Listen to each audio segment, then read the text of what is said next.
You're listening to Tatiana is Everyone, an Orphan Black podcast. My name is Kris. And my name is Stephanie.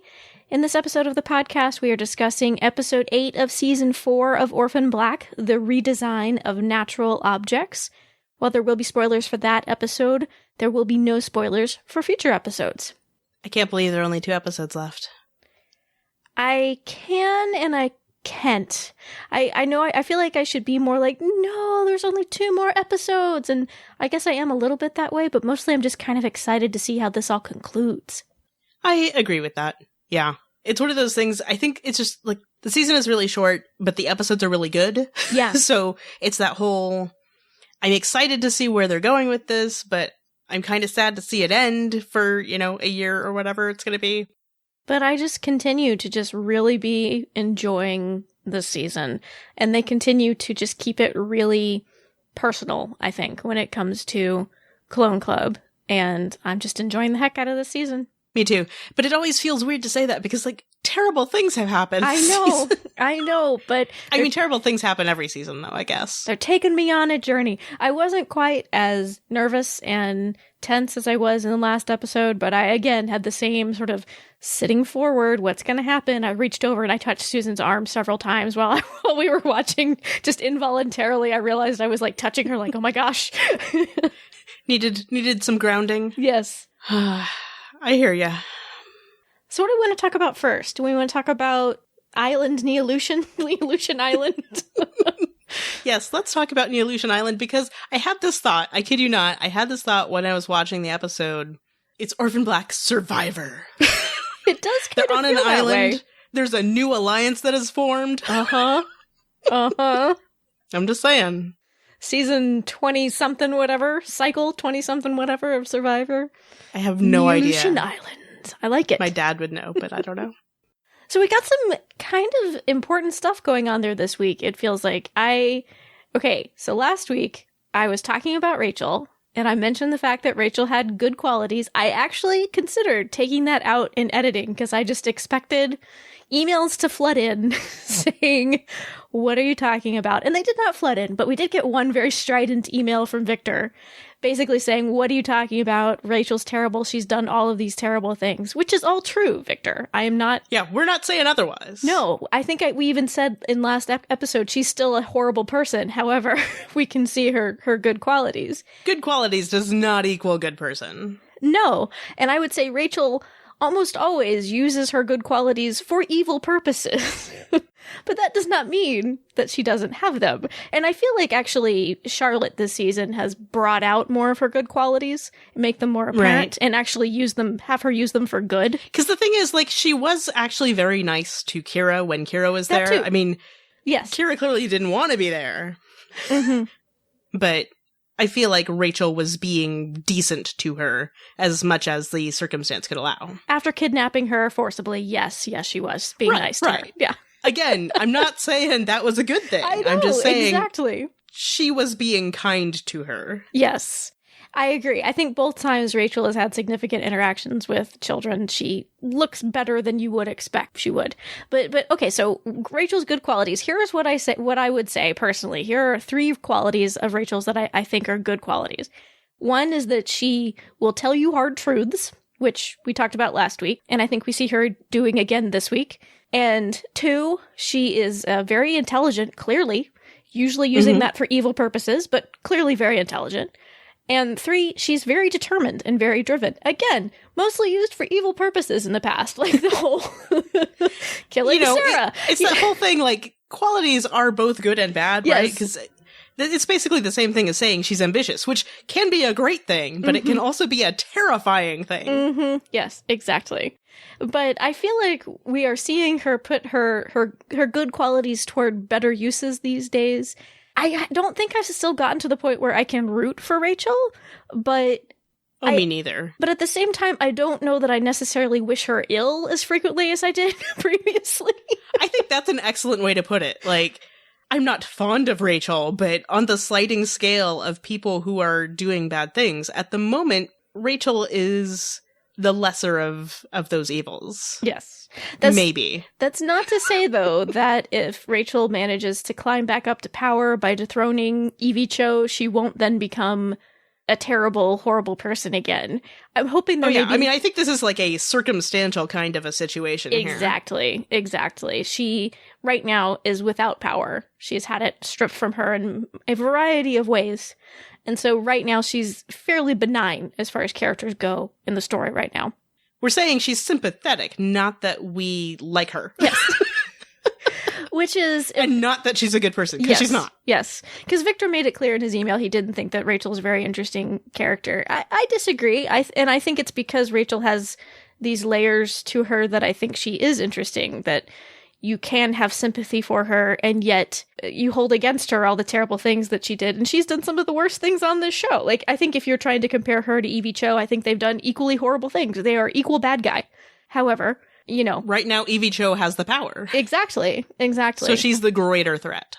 But my point I was going to lead into about Rachel in this episode is her determined streak really came out here. And I appreciated that she kind of rallied Ira and was like, you know, do you want to die? No, we do not want to die. We're not just going to let Susan ignore us and stop fighting for a cure for this disease.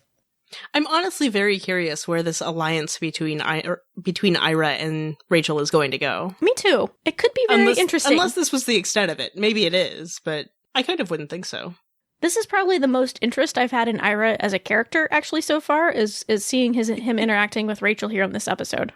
I think that's fair. And I think that, and I'm not trying to say Ira's a terrible character or something like that, he just hasn't had that much to do. Well, and again, part of it is that this is something that ties him to one of our existing characters. Yes. Because he's mostly been tied to Susan, who's also a new character, so... And something of a evil do we trust her, I'm not sure type of figure, yeah. Well, so is Rachel. Well, yeah. But we know Rachel better than Susan. I guess I was trying to insinuate that were Ira tied to a new character who was very, very likable and sympathetic, then maybe I'd be that's what I was getting at. I gotcha. Not that Rachel wasn't also a potentially evil type of character. So I feel very confident that Rachel is determined to try to find a cure for the clone disease. And I feel very confident that she wants to unseat Evie Cho from her new position of power. However, she says to her mother, we need to restore you as head of Neolution. I'm not sure I 100% believe that that is Rachel's intention. Well, I believe that Rachel will say what she needs to say in order to get the ball rolling. Yes. But is that your impression, too, that that's not necessarily a true goal of hers, or...? I don't know. Because in one sense, we got indication from Susan that Susan would put Rachel in a position of power if she was in power, so it could be. But I don't know. It's entirely possible that Rachel will get Susan to cooperate and then, you know, usurp her also. So, I don't know. Right. One thing I found really interesting in this episode is that we find out that Rachel actually knows about some of the science. Yes, I liked that they revealed that element of her. Again, Rachel is smart. Though I believe Which we knew, but in different ways than we knew her to be smart. I believe she responded to Cosima noting that she understood the science. Didn't she kind of make a caveat about it, though, that mostly she's familiar with their disease, and that's her main interest rather than generally the science behind the project? I think that was implied, yeah. Which makes sense. Because we know this is a thing that's bothering Rachel, so... Though it still was very impressive to me that she could look at their research and know what they were doing, because I would have no clue. All that talk of vectors and things. Yeah, I need to figure out what they mean by that. They've said it a couple times this season, but usually I can kind of figure out from context what they're talking about. I know they're talking about using a virus in order to provide the therapy. I've heard of that concept before, but like this idea of vectors and things, I'm not familiar with that, so I need to do a little learning when it comes to that. So the floating swan is back. I still maintain it was floating at the end of last week's episode, even if people think I'm nuts. Well, I mean, it's not like it's really there, so it could very well be floating. I don't know. But Rachel had lots of swan visions in this episode, one of which involved an older, bearded white guy. Yes, that is true. Who might he be? And was it just me, or was the setting he was in, it looked a little old-fashioned? It did. There are so many different ways this could go. I really just have no I have no good information to contribute. Like, I don't know. Like, is it the founder of Neolution? Is it... Well, that's what I was wondering, because and we forgot to talk about this in last week's episode, but we got a little info about the beginning of Neolution. They talked about a Victorian industrialist named Percival T. Westmoreland and how he used his resources to create a secret science society, and they were trying to breed a better human. So is this supposed to be a vision of P.T. Westmoreland? Possibly? I have no idea. Maybe I can pitch my voice even higher to indicate my uncertainty? Yeah. That was my first thought. And then they just got more disturbing with the decapitated swan toward the end of the episode. What was that about? What was that about? But yeah, like, if it is the founder of Neolution, is he doing like a Milo Rambaldi thing? Like, what's going on? I don't understand your What's reference. Please explain. It's a reference to Alias. Oh, okay. Throughout the seasons of Alias, there's this ongoing storyline about Rambaldi, who was an inventor. Anyway, it's not terribly important, but the people who watched Alias get me. So you had thought maybe last week that the swan represented a figure in Neolution, perhaps, hopefully, a benevolent figure within Neolution. The decapitated swan makes me worry for that, or... But, like, why a decapitated swan? Why? Well, I don't know. It was upsetting. I was glad it was only on the screen for a couple seconds. Yeah, and then it wasn't even that long. It was... Yeah, it was a really just a quick flash, and it didn't even quite look, because the swan doing the thing where it sort of digitized looking, like it was mostly digitized looking. Yeah. So it at least didn't look quite real. But it was unnerving. Like, which is the point. And Rachel even told Ira about her swan visions, which surprised me. That surprised me also, but I guess is proof of the actual alliance there. Mm-hmm. Because you would think that Rachel might keep that to herself. She doesn't trust that many people. But at the same time, who else is she going to tell? And he's the one who's been most directly involved with her bionic eye, it seems. Mm-hmm. Because, I don't know that Charlotte would be that helpful necessarily in that particular situation. Probably not the best confidant for that situation. I was just thinking back to the end of season 2 when Rachel got hit in the eye with a pencil and we were speculating, is it going to be an eye patch? Is there going to be a bionic eye? And of course... And people scoffed at us about the bionic eye, but look now! Ha! It was both. Orphan Black writers had their cake and they ate it too. Bionic cake. I also appreciate that they've shown... I mean, granted, there's not much time has passed timeline-wise on the show. However, I'm still glad that they are showing Rachel's progress in recovering from the brain damage she suffered from the pencil. I'm glad that she's not just back to her usual level of ability that she had at the beginning of the series. Yeah, they're not glossing over it. Yeah. And I honestly, I hope that she doesn't recover completely. I hope that she does retain some difference from going through this experience. Right. It would seem dishonest if she doesn't. Mm-hmm.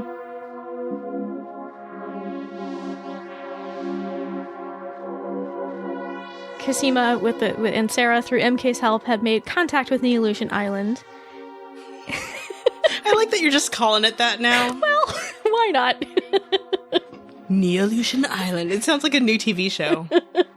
Next on Neolution Island. I think we need to say it every time we say it that way every time we mention it. On Neolution Island this episode, we had Cosima making contact with them. I loved the way she greeted Rachel with the "Yo, Rachel, yo." I cackled a couple times in this episode, and that was one of them. Oh, Cosima. It's just so Cosima. Was it just me, or did she seem to have a bit more of her old sparkle back in this episode? It's the news about Delphine. Yeah, exactly. But it felt like she was more like her old self than she has seemed in a while. Because of Delphine. Because of Delphine. I know. I'm just saying. I know. Would it be better if I said because of Delphine? I'm sure it would. Thank you very much for doing that. That was a good one. That was a good one. Thank you. For the record, because I feel like some people are uncertain about this, I do want Delphine back. I do like Delphine. People think you don't like Delphine? I think so. I don't know why. Chris likes Delphine. I do. I like Delphine a lot. And Delphine has put a little sparkle back into Cosima's eye. Yeah, how's this for transition? I like Delphine a lot, but not as much as Cosima does. Excellent job. I loved the initial phone call between the Duncans and what do we, if it's Neolution Island, is it Science Basement? What do we call what do we call the little lab in the comic book shop? The Pot Cave. There we go. But I liked when they were doing their first little conference with the Pot Cave people that Scott was like, I'm not working with Rachel. She even cheats at Agricola. That was good. That was like a perfect Scott line. I believe it, Scott. And I actually appreciate that he said that, because it seems like as a result there's going to be this swap where we have Cosima flying to Neolution Island and maybe Rachel headed for not the Pot Cave probably, but for Clone Ronto, which is an extremely intriguing idea. Rachel and Sarah trying to work with each other. That just doesn't seem like a good idea, does it? It really doesn't. It really doesn't. I don't see it being productive. There's so little trust there. Is she going to be at the safe house? I wouldn't trust bringing Rachel to the safe house. I don't think... You know what would be hilarious? If they had her stay with Felix. That could be good. That could be very good. It would just be, like, just a dozen shots of Rachel's face saying no. I've made a huge mistake. However, for some reason, even though I'm like, Cosima, are you sure you really want to go to Neolution Island? I feel a little bit better her going there without Rachel being there. I don't know why that makes me feel better about it, but it does. Well, because of the history. She smashed her bone marrow treatment. Yep. So speaking of Cosima, she comes up with this plan to create a blastocyst with a Leda egg and castor sperm. Which just makes me go, ew. Ew, ew. Yeah. I think it's supposed to a little bit. Mm-hmm. I mean, that's Sarah's reaction. Yeah. So it was kind of like, you want my egg to do what? Could it be any sperm but that? No one else's would work, though. Yeah, I know. But I'm intrigued by this idea of the blastocyst. I'm surprised they haven't come around to using Sarah's DNA in some significant way before this, actually. So I'm kind of... Well, because you've been saying that for years now. I know, so I'm kind of excited that, hey, Sarah's playing a part. Yep. At least her egg is. Yay! It does seem weird, though, because they even made a point of it last season. Dr. Cody was experimenting with... What was it? She injected Sarah with Rudy's blood. Mm-hmm. To see how she reacted to the castor pathogen. Right, and found out she was immune. Mm-hmm. We were like, what took you guys so long to figure all this stuff out? Since Sarah and Helena seem to not have this problem that the others have, why are they not investigating this further? I mean, granted, we're not scientists. We don't know how all this works, but it just seems like a logical place to start. It really That's does. all we're saying. Yes, yes, that's all we're saying. So I'm intrigued by Cosima's plan and what might come of that. I think if they are interested in talking more about stem cells and that type of research, this is a good vehicle for that. If they want to, they may not go that route. Mm-hmm. But I loved Cosima's line to Scott when she was in the helicopter about them being mad scientists. Dude, we are mad scientists. Don't be a hater. See, old Cosima seems to be back a little bit. Yay, it made me so happy. Because Delphine. Because Delphine. I know, Chris. I know. She's happy about Delphine possibly being alive. Aren't you? Aren't we all? Or, well, aren't we most? I am. So, yes, all of us here, we are happy. And all this stuff between the Pot Cave and Neolution Island, it's really, to me, it's pushing the clone illness to the front. It seems to be prioritizing it in the story, which I'm glad for, because it really feels like they just hit a big pause button for 2 seasons. And I've kind of been... I wouldn't say for 2 seasons, because I felt like it was still pretty important for much of season 2, but yeah, it got majorly backburnered in season 3. Yeah. Season 2, yes, it was, especially with the whole storyline with Jennifer. I will agree with that. However, it didn't seem like Cosima really got much worse or much better until she had kind of that big dramatic collapse. Mm-hmm. But definitely season 3, it feels like there was a big pause button on it. But now we have MK presenting with symptoms too, which makes me sad. But me too. But again, makes me glad that maybe it's gonna move the clone illness storyline along. Don't kill MK, please, show. I like her. I want to learn more about her. They just introduced her. Please don't kill her. Don't do that to us. But yeah, I hate to say this. I kind of like that this is the direction the story is taking. With MK getting sick, I don't want any harm to come to MK, but I feel like this is perhaps greater indication that there's a certain inevitability to the clone illness. Mm-hmm. You know, that eventually they're all going to get it, except for probably Sarah and Helena. Right. Because it's a question we'd had before. Are they definitely going to get it? And it seems like probably they are. Because that was part of the conference call, too, with Evie Cho. Evie Cho was talking about how they don't have to worry about anybody except for Sarah and her self-aware sisters, right? Because all of the other clones were essentially going to get sick and die. Yeah. So now we have an answer to that, at least. So, and I also think it is a logical way to encourage MK to make contact with Clone Club again. Because she is so paranoid and isolated, I think this is a logical vehicle for her to overcome those things and reach back out to them. Right, because this is a thing she cannot do by herself. Exactly. And that's the comment she makes to Sarah, that Beth was right. We really can't do these things by ourselves. Because I got the impression that she started presenting with symptoms recently. I thought that was what they were trying to imply. Yeah, I agree. And that was the big impetus for her to contact Kira and then Sarah. Seems likely. There was a line in there that, I'm not saying that it was inaccurate, but it confused me a little bit. Because when MK was greeting Cosima, she said that, Beth told me about you. How is your illness? How did she know about Cosima being sick? Did Sarah tell her? Because Beth didn't know. Oh, that's a good point. Although, we don't know whether or not Beth knew. But Cosima, they didn't show Cosima presenting symptoms until the end of season 1. Right, they didn't show us, the audience, that, but we don't know what the situation was. Technically, we didn't know. Oh, you think that perhaps Cosima had symptoms before then and she told Beth but nobody else? It's possible, is all I'm saying. The show didn't indicate as such ever. No. But I'd say there's wiggle room if they want to, retcon that in. Well, but I'm honestly trying to remember if Sarah had mentioned it.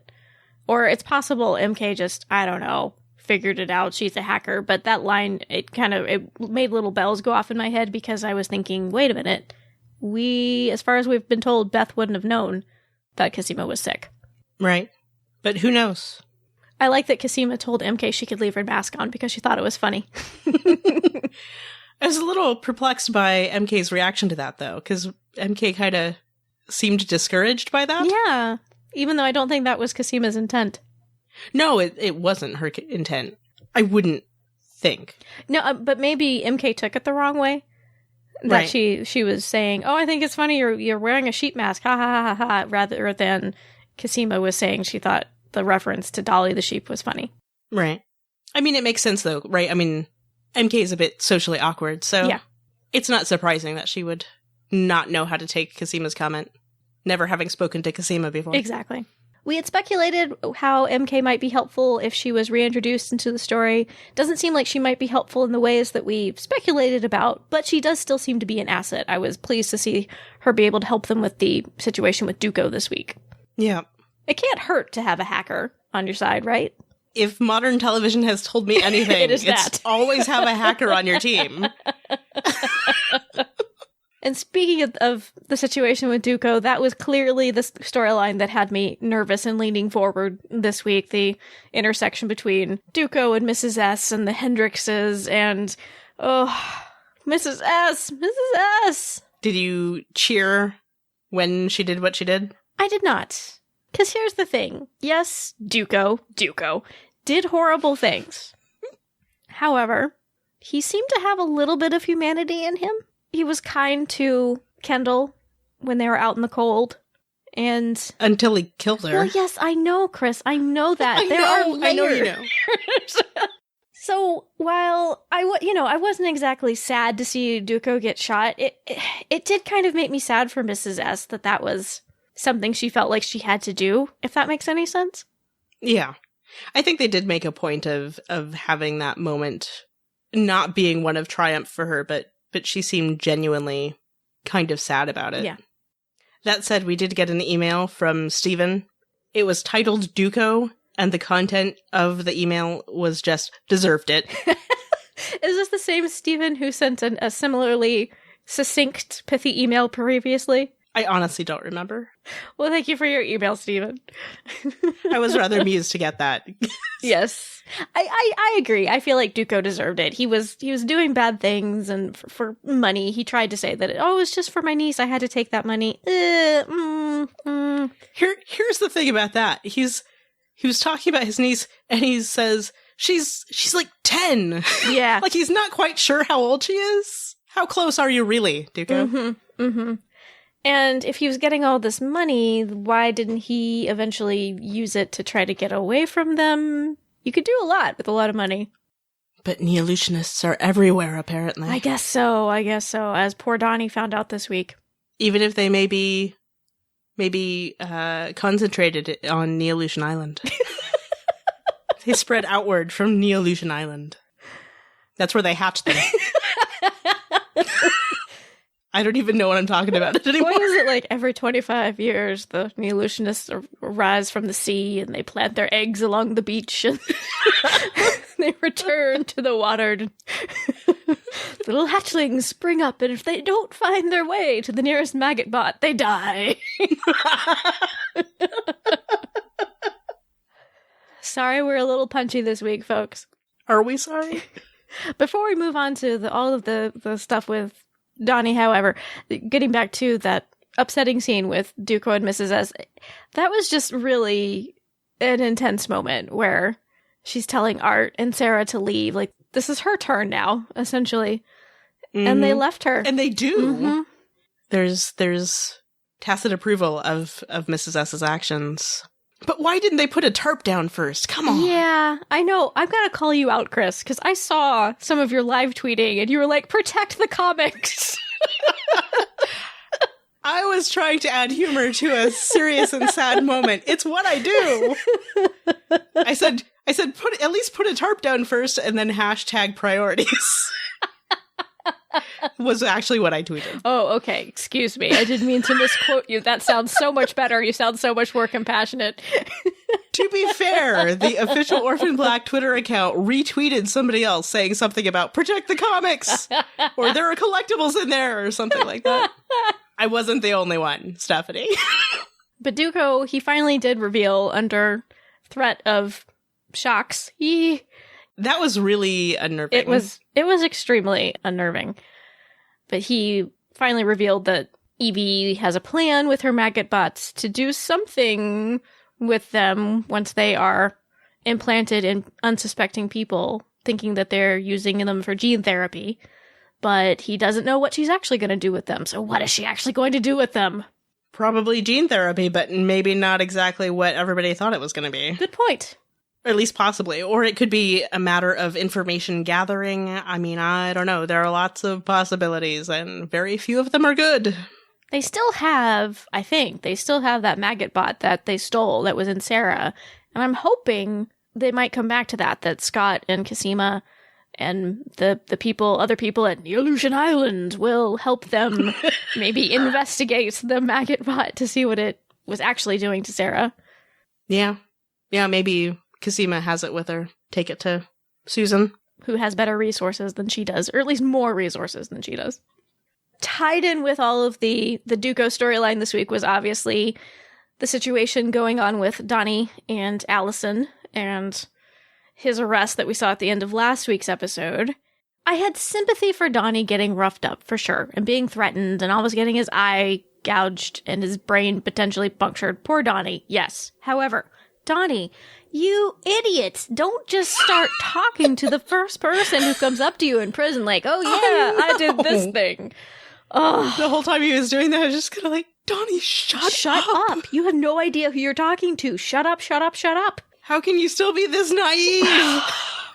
Donnie. I love you, Donnie, but come on. Donnie. And I liked that when they brought Adele in to help with this little storyline this week, she actually gave him good advice, despite being something of an incompetent drunk lawyer, apparently. But well, no, I don't think anybody ever really said incompetent. well, it's just that the other stuff overshadows the competency. But it was too bad that she did not get to him sooner, because he just ran his mouth and got himself in a really bad spot. Though, to be fair, the Neolution muscle guy probably would have figured out who he was eventually, but still, Donnie made it so easy. I know. Like, there was barely any prompting. No, like, hey, I did this thing. It was like, hey, what'd you do? And then Donnie's like, let me detail it for you. Here's a list of my charges. And all the drugs that I sold. But this detailed list actually left out this. No, Donnie. Also, not good that Donnie wasn't really listening to Adele when she was there. No, because he was distracted by... I will call him what IMDb calls him, which is threatening Neo. I like that. It also makes me think of him beating up Keanu Reeves, and I don't mind that image in my head. No, I'm kidding. The first Matrix was good. I still have issues with it. It's an entertaining film. We can get into this discussion later, Kris. I couldn't enjoy it. The guy next to me was leaning halfway into my seat. Anyway. It's very frustrating for me. But Adele was really pretty entertaining in this episode. She was. One of the other moments that made me just cackle out loud was Alison's reaction after Adele made that offhand comment about, oh, let me make sure you're not going to get frisked. It's not as fun as it sounds. Alison's face after that just made me crack up. I think the part that made me crack up was when she walks in and she has that moment where she looks really uncertain about Alison.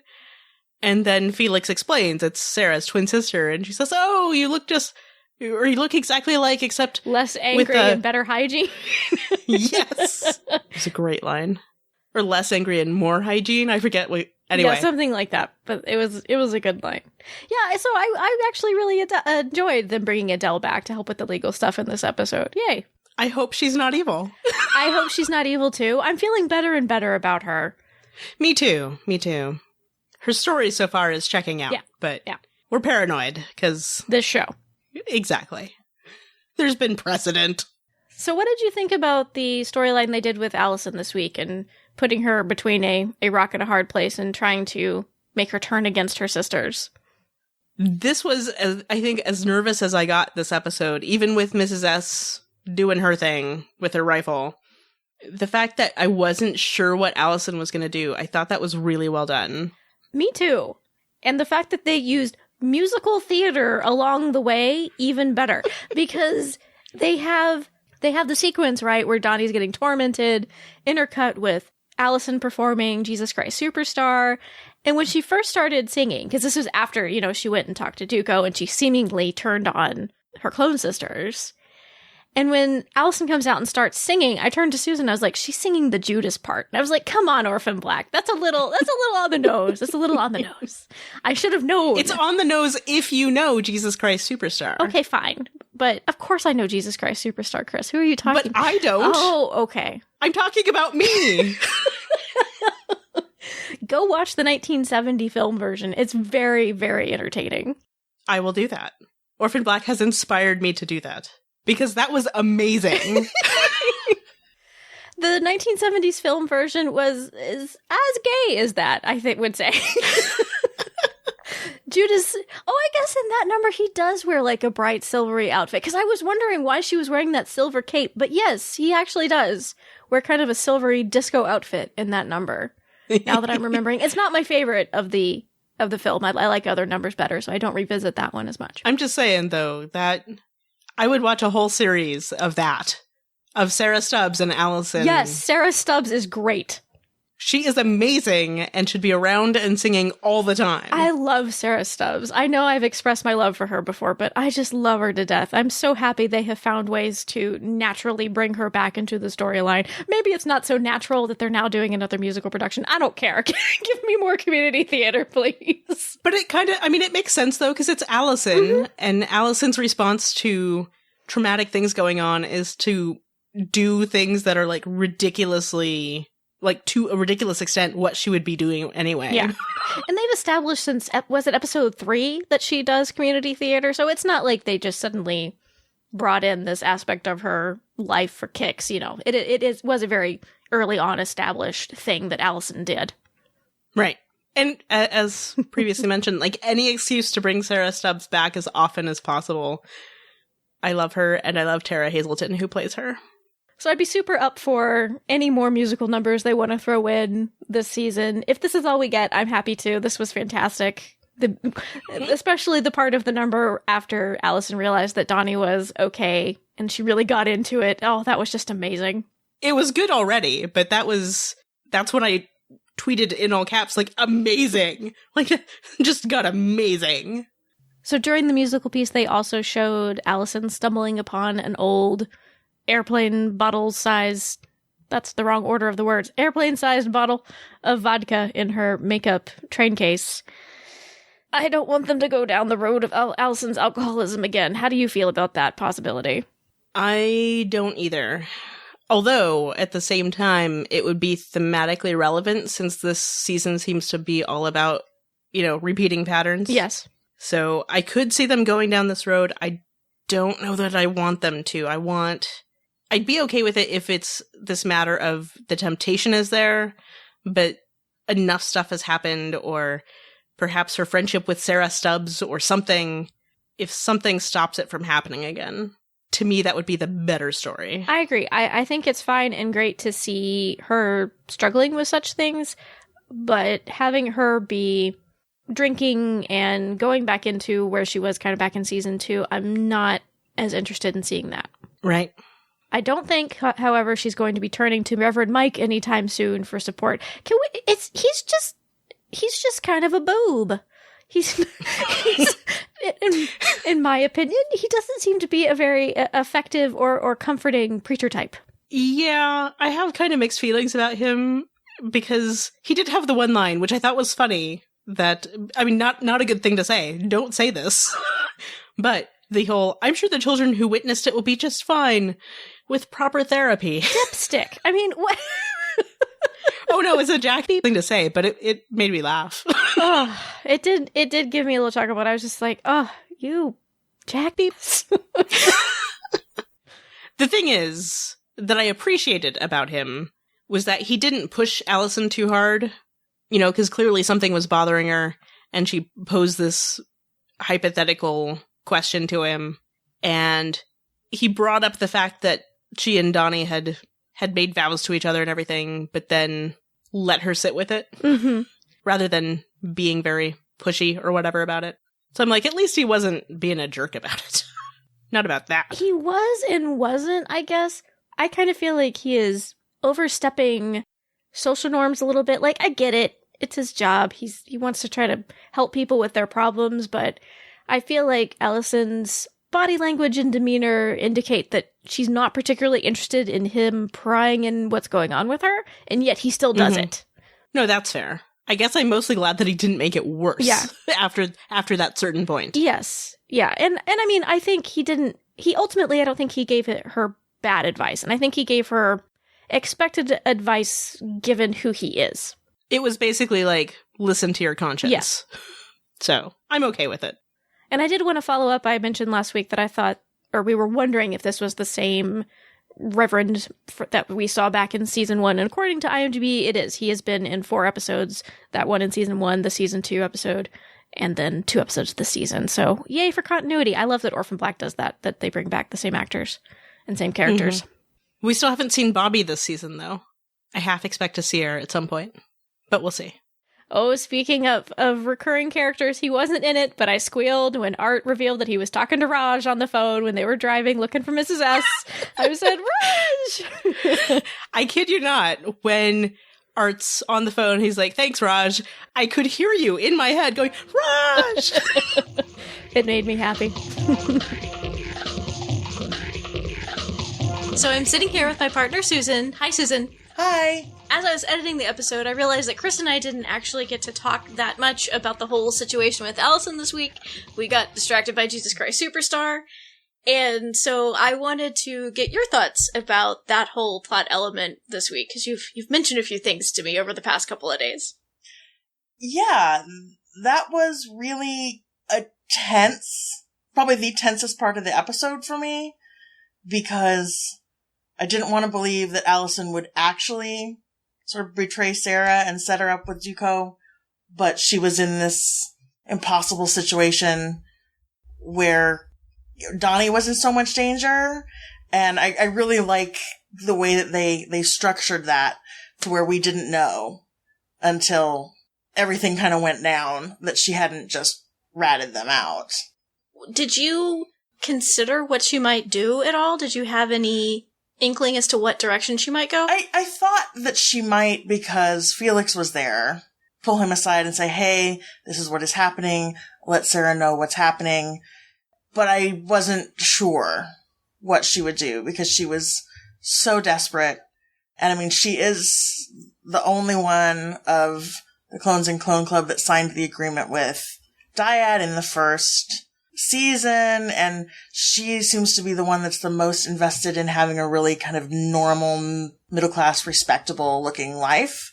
And so I wasn't sure how far she would go. And I think of main Clone Club, she's the one who's been able to stay apart from the really high-risk situations thus far. Yes. And so I think it's less clear how she would react in this situation versus Sarah or Cosima. Yes. She's got kind of more outside that circle going on. And there's that conversation she has with her minister, who, by the way, I do not trust. Reverend Mike? No. Not at all. We talked about how he was a bit of a boob, not very good at dealing with Alison. Yeah, I just don't trust him.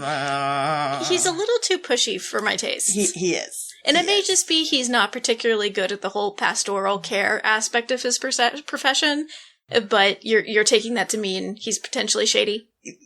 There's just something about the fact that he shows up to kind of talk to her, and I know that Donnie invited him, but that's the same night when the cops show up and raid Gemma's slumber party, and I just don't know. Okay, that's fair.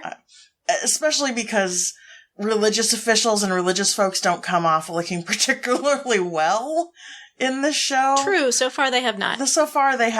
So this would maybe be a good opportunity to have a more upstanding religious character on the show. Yeah, I don't think Reverend Mike's it. I just don't. And partially because he does that whole, like, you took a vow and your loyalty is first to Donnie and you stood right there in this church and like, ugh. But at the same time, I can understand him giving her that advice given his profession and his values. But in retrospect, I was sitting there and I was thinking what decision I thought Alison might make, and I just really was not sure. Because clearly she has love and affection for Donnie, he's her husband, but ultimately I don't think I could see her turning on Sarah and Cosima either. Yeah, ultimately no. And that's really interesting, especially given what her first interactions with Sarah were in season 1. You know, I'm nothing like you, get away from me, stay away from my children, that she chose to kind of play both sides, knowing that it could end badly for Donnie. So I'm probably overstating this a little bit, but Detective Duko was clearly painting this as an either-or type of situation, whereas what the clones ended up doing through their cooperation was a both-and situation. Yes. Feminism? Yes. Yeah, I noticed that too.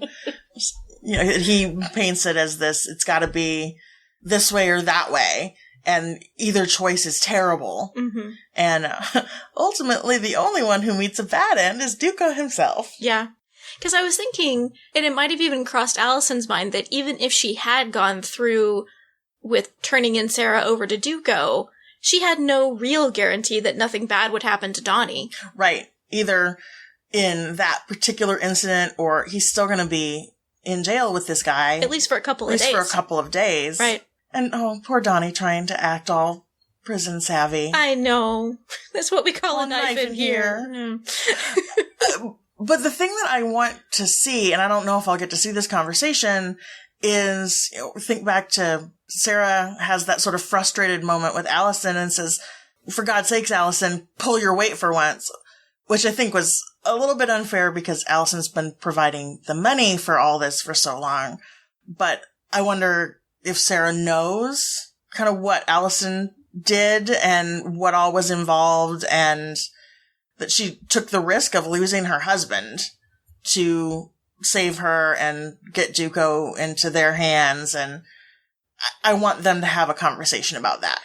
I would like by the end of the season, for them to have a moment. I think Orphan Black is more complex, that I don't think it's going to be they sit down and say, blah, blah, blah, blah, blah, blah, blah, because that's not generally how life works.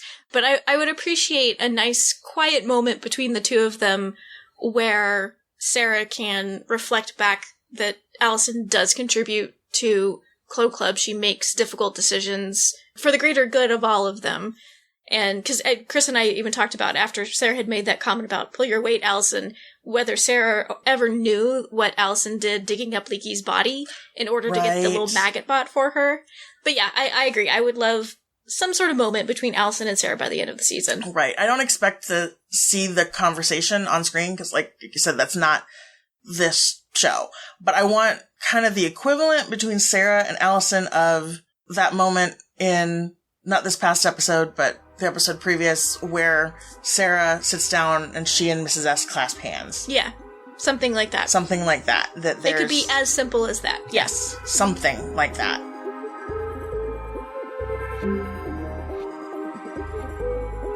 Donnie has been brought up on charges, clearly, and he's in jail for them. However, Duko was the big vehicle behind those charges, and maybe even falsified some evidence in order to get to the point where they could arrest him. What do we think is going to happen to those now that Duko is dead? Are they going to be kind of like the charges against Felix, which just kind of disappeared and were never mentioned again? Well, and here's the thing, though. Did they actually officially charge him? Yeah, that's a good point. Adele did because make Adele's that. made that comment about holding them for 2 days before pressing charges or something, right? Right. Because Duko made that comment about to Alison about how, if she helped him, Donnie would get out on Monday and he would be fine. Well, there you go then. But I'm wondering if that'll actually come to pass now that Duko's dead. Fingers crossed. Right. But at the same time, I actually, even though I don't really want to see Alison and Donnie get in trouble because I like them, I actually am glad that they did. They've done too much illegal stuff now that it feels just right. Silly that nothing ever came of those things. I was going to say, well, the thing is, he's guilty. I know, exactly. He's guilty. And of other things also. Not just of the drugs. So, yeah, I don't know. I'm curious to see where that will go. But it seems weird to me that they would arrest and possibly indict Donnie, but not Alison. Right. But again, I mean, the fact that it's essentially made up.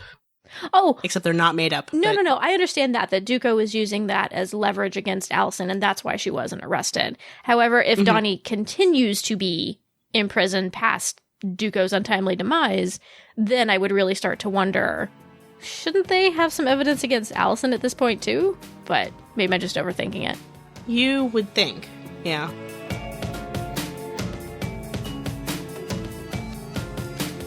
Moving into some stray thoughts about this episode as well as some follow-up about last week, I was curious about the conversation that Susan was having with Charlotte, where she was clearly teaching her something that involved a lot of long Latin-y words.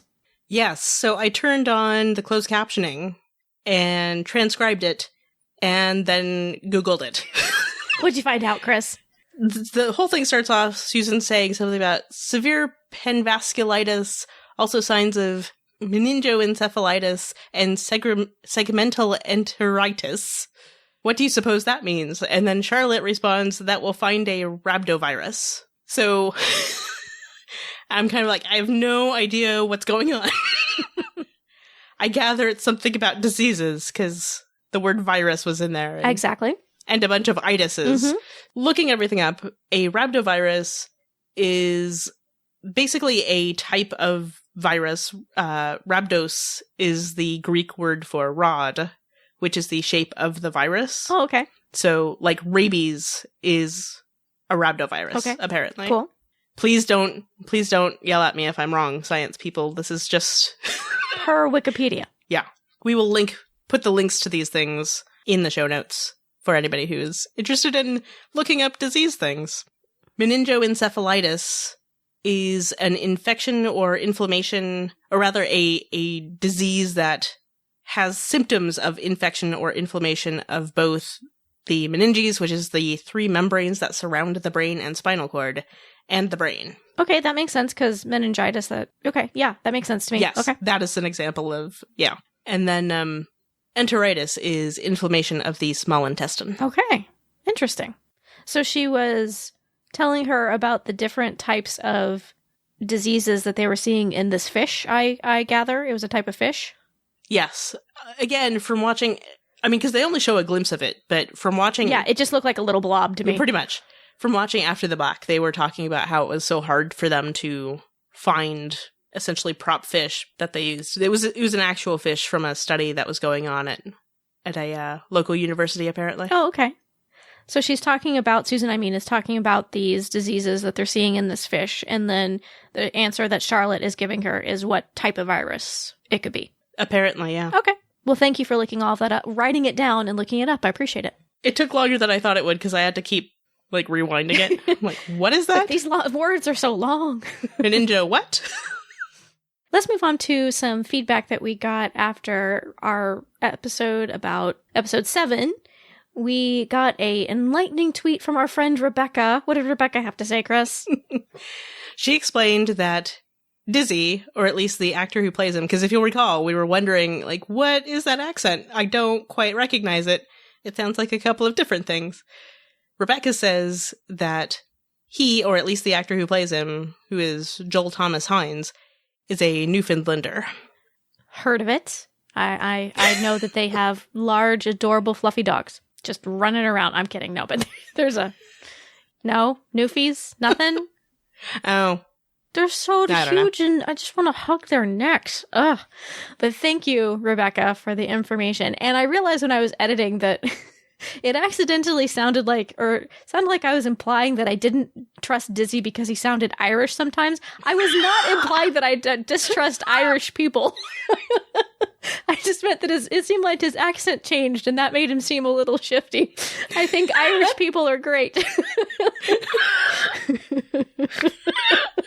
Oh, Stephanie. Sorry if I offended anybody who's Irish. No offense intended. But Rebecca did also add in her tweet the Canadian accent that even Canadians don't understand. Rebecca is our go-to person for when we have questions about Canada. Oh, Rebecca, so could I call their priest a hoser? Is that an appropriate thing to call him? Huh? Or is that more offensive than I think it is? Let us know. Oh, Stephanie, don't make it worse. We also got an email from Brad, and he had a couple of topics that he wanted to mention. He wanted to talk about Marion Bowles, who we've said several times, whatever happened to her? And I did notice this thing that he's pointed out, but we did not, I don't believe, at least talk about it in the podcast. He mentioned that in episode 4, MK is creating an organization chart for Topside, and Marion's picture on that chart is X'd out. And he said, I presume that means she is dead, though I suppose it could mean something else. Like MK has deemed her not guilty of the Helsinki event. And I did notice that, but I guess, and thank you, Brad, for pointing that out. I guess I'm not sure how she was killed, why she was killed. I still feel like there's lots of loose ends with her character. And if she was killed. Yeah. Because, I noticed that too, that it was on the chart, but an X over somebody could mean a lot of things, as you point out. Exactly. So, did she get killed? Did she get fired? Which is also why we were asking the question, because, that's about as much information as we've got. Yeah. That and the thing that Susan said, so, Mm-hmm. Because she doesn't seem to be on Neolution Island. Or if she is not with Charlotte anymore, which would be odd. But thank you, Brad, for pointing that out, because I don't believe we did talk about that when we were discussing episode 4, so thank you for allowing us to bring it up now. Brad also mentioned Evie Cho, saying, in episode 5, she talks about growing up as a bubble child. I know that real-life bubble children like Ted DeVita and David Vedder struggled both psychologically and emotionally due to the isolation that they were forced to endure. I wonder if such an upbringing could explain some of Evie's cold and cruel personality. Children that suffer pain can grow up lacking empathy for others, and that seems to be Evie's story. Factor in the illusion providing the cure, and her learning from that culture during a highly influential time in her life, and I really think that explains why she is the way she is. And I agree, and I actually think that sort of mirrors Rachel's experience. Yeah, good point. We also got a comment from Annette about episode 7. Annette said she loved episode 7. It was said that episode would be different, a character-driven episode. I needed that after last week's. Yep. She went on to say, I have not liked Felix this season. I'm glad he stepped up and went to find Sarah. Oh, Felix. This is something that I don't know if you remember, but at the beginning of season 2, or possibly before season 2 started, there was a lot of talk about how there would be a falling out between Felix and Sarah. Mm. And so we, and I think all of fandom, were having a mild panic attack about it. Because, no, you can't do that. Sarah needs him. And, Felix has been so great and so, reliable and everything for all of this, like emotionally necessary, kind of. So we were worried about this potential falling out, because that relationship is really kind of the heart of the show, or at least especially for the first season. So we were all concerned about it, and it basically, when it happened in season 2, lasted for like an episode or an episode and a half, something like that. It was not a very long period of time, yes. And we were like, oh, we'd gotten all worked up and worried, and it was not that bad. Now, I feel like they really did it this time with the beginning of this season. It's like, okay, this feels more like the falling out that had been threatened before. Yeah, I agree. I don't know that I've gotten quite to disliking Felix this season, but he's definitely tried my patience in a few episodes with, I think, some inappropriate behavior. But at the same time, Sarah was also not acting the best toward him, so it was just kind of a feedback loop of people being bratty. Yeah. I feel like there's been a lot of that this season with really all of the characters. Like, it's one of those things you understand where they're coming from. I think we're sympathetic to them. But at the same time, they're doing things that we really wish they wouldn't. Yes. Things that are immature or acting out or whatever. But I think last week and again this week, it felt more like the old dynamic between Sarah and Felix, and in this episode between Sarah and Felix and Mrs. S in particular. I loved that scene. We didn't talk about it earlier, but I loved that scene when they were in Felix's apartment. And it was right before Alison called him, and they were talking about the whole Alison situation. And for no apparent reason, Felix is just getting dressed in the background. What? Why did he have an entire scene with his shirt off? Like, don't get me wrong, I'm not complaining. He is an attractive man, Jordan Gavaris. However, when he starts the scene, like, even less dressed. In his skivvies, I know, and pulls on some pants, and then spends the rest of the scene. At least he had underwear on? Yeah, okay. That's true. Usually we see the bum when he's in his apartment. That's right. It could have started off with him putting the underwear on. From behind, we get a bum shot. True. I'm just saying. It could have been a lot more nude than it was. That would have been weird, though, right? Sarah and Mrs. S were right there. I know it would have been weird, but at the same time, like, I'm not remotely surprised to see Felix getting dressed, like, with the others, just kind of sitting there completely unaffected by the whole thing. Yeah, I do feel like he is not... And maybe, okay, go with me here. Maybe it was a little bit of a callback to the first episode second episode, of the season where Sarah came back and she is teasing him and he's in the shower and he's acting all demurely, and that's communicating kind of like the rift between them. Maybe this is a callback to that moment to show their relationship has been restored because of how comfortable he is around her. Oh. Huh? I'll go with that, sure. Maybe. Also just Jordan Gavaris, very pretty. Yeah, I think that's as much what it is as anything. I don't know if you remember this. At some point, I don't remember if it was before season 2 or season 3, Jordan Gavaris at some point had made some comment about how he'd like show his bare bum in every episode if it meant they got renewed or something like this. I do remember this. Yeah. So I feel like to some extent the writers have like a minimum number of episodes. We have to have him at least partially undressed for this many episodes this season. There's just like a number somewhere written down. Like, is it time for another one yet? Hey, Jordan, looks like you've been working out. How do you feel about being shirtless? We're missing Paul. We need somebody to be shirtless. Good point. I'm just saying. I did really like how that scene kind of, well, I guess it wasn't the end of the scene, but toward the end of that interaction, both Sarah and Mrs. S give him different shirts to wear, and he's just like, no, I'll pick out my own shirt. It was a really nice little family moment. I really enjoyed it. That moment of like, you guys realize I'm a grown man, right? Though I gotta say, between the two of them, I would have worn the shirt that Mrs. S picked out for him. Yeah, probably. I didn't get a good look at the one Sarah was offering him, just that it was a lot of colors. Yeah, that was the big turnoff for me. I am not a lot of colors type of person, but Felix is. Felix can pull it off, though. Speaking of a lot of colors, I think that the pants, the leggings that Cosima was wearing in this episode were ones she had worn previously. They looked familiar to me. I don't remember. I like when we see characters wear clothes again, so I just was pointing it out. I know, you have mentioned that before. Yeah. I do, too. I mean, it's... Have we talked about Cosima's new jacket, by the way? I don't think we have. Because she's wearing a different red coat. Mm. It's not the same red coat. I like Felix's coat that he's wearing this season.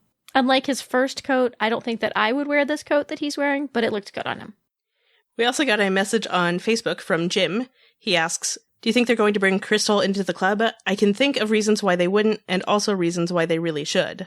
Also, is Ferdinand gone now? I was really liking his energy. I'm surprised how much I enjoyed the reappearance of Ferdinand. I wouldn't be opposed to him coming back. I don't know if he will, but I'd be up for it.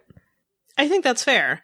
Because the dynamic is very interesting, because it's not like we can really trust him, but at the same time... He's been helpful. Exactly. He's kind of like Helena was for a while. Like, you're not quite sure what they're going to do, but... You know, sometimes you need that. And even though MK took away all of his money, I actually don't mind that idea as an end to Rachel's storyline, as like she and Ferdinand go off to some remote island somewhere and be happy together. Non-Neolution Island. Oh, that's right. He doesn't like Neolutionists. I forgot. Right. Fair point. I was like, why not Neolution Island? But you're right. He's not a fan of Neos. Neolution this island. But as to bringing Crystal into Clone Club, I really don't know. I enjoy Crystal, and I love her interactions with Felix, but I feel like they're trying to keep her out of things. Right. I feel the same way. I mean, as entertaining as it would probably be to introduce her to Clone Club and have her be a part of it, I would worry for her. Because I don't know. I don't think Crystal would handle it that well. I could be wrong. But also, I mean, the fact that they are keeping her out of it to keep her safe. So yeah, and I was going to say, they learned this episode that threat that Evie Cho made about, you know, the naive clones were just going to let them go, but the self-aware clones, they won't be treated as humanely. After hearing Evie Cho say that, I find it very unlikely they would induct a new member into Clone Club if they didn't have to. Right. I agree. So unless Crystal comes knocking at their door and seems to have figured out more than she has right now, I don't see it happening. Which makes me sad on one level, but I do want Crystal to be safe. She's had enough bad things happen to her already. When this series ends... She can be in Clone Club. In the last episode, they've taken care of all of the threats, everybody's safe, then we can have like a big family reunion with everybody who is left. I'm down with that. And I would enjoy it quite a bit, yeah. Clone Dance Party version 2. The visual effects people collapse. The mere thought of it. I'm very sorry.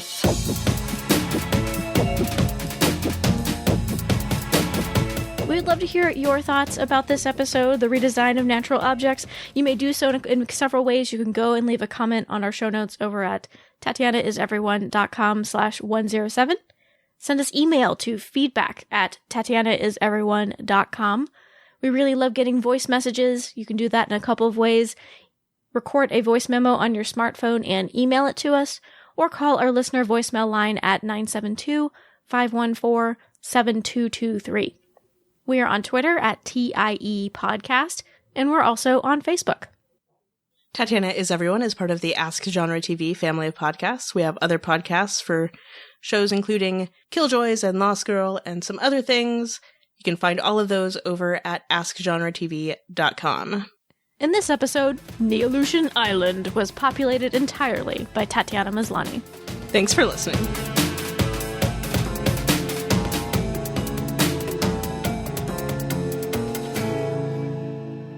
Is a Newfoundland. Newfoundland. Damn it. Go ahead. Sorry. But it's Newfoundlander. Yeah. Thank you. Why is it so hard to say?